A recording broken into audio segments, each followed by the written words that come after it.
Welcome, listeners. Today, we speak to someone who witnessed one of the most legendary battles in human history, Thermopylae, the stand of the 300 Spartans. With us is Dyon, one of the few who survived. Dyon, thank you for being here. It's not an easy thing to remember, but if our story is to live, it must be told.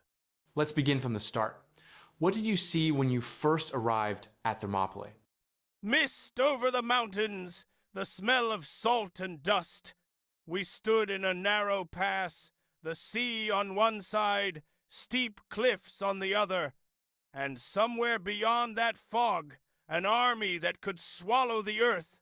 The Persians. Yes, Xerxes' army.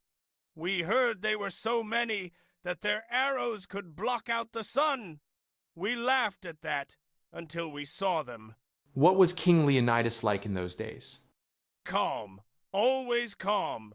He looked at each of us before the first day's march and said, "Remember, men, the enemy is not before us, the enemy is fear." And somehow, that made the fear fade. Tell me about the first clash. It was chaos and beauty. We formed the phalanx shield against shield, spears forward. When they came, it was like a flood hitting a wall of stone. We pushed, we shouted, we bled. And somehow, the wall held. You fought for 2 days, correct? Yes. 2 days that felt like years. They came in waves, Medes, immortals, beasts in human form. We buried them in that narrow path until the ground turned black with blood. And then, the betrayal?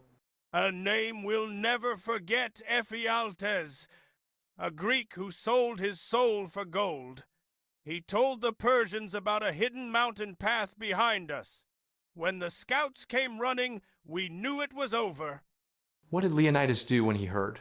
He didn't flinch. He sent most of the allies home, told them to live and fight another day. But he and his 300, they stayed.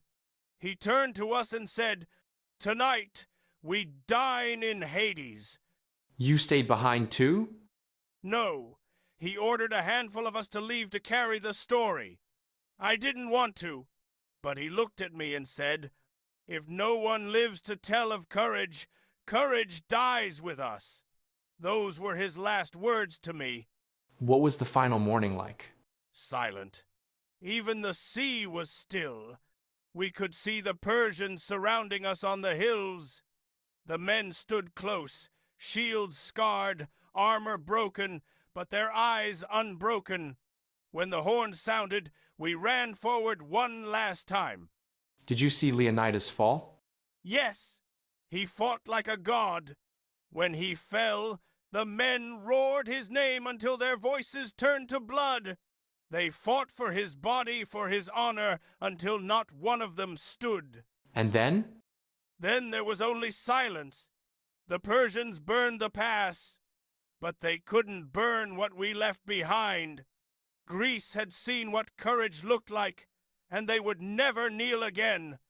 Dyon, if Leonidas were alive to hear this, what do you think he'd say?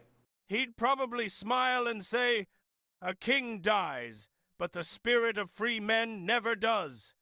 And that spirit, listeners, is what turned Thermopylae from a defeat into immortality. This was Voices from the Past. See you in the next episode.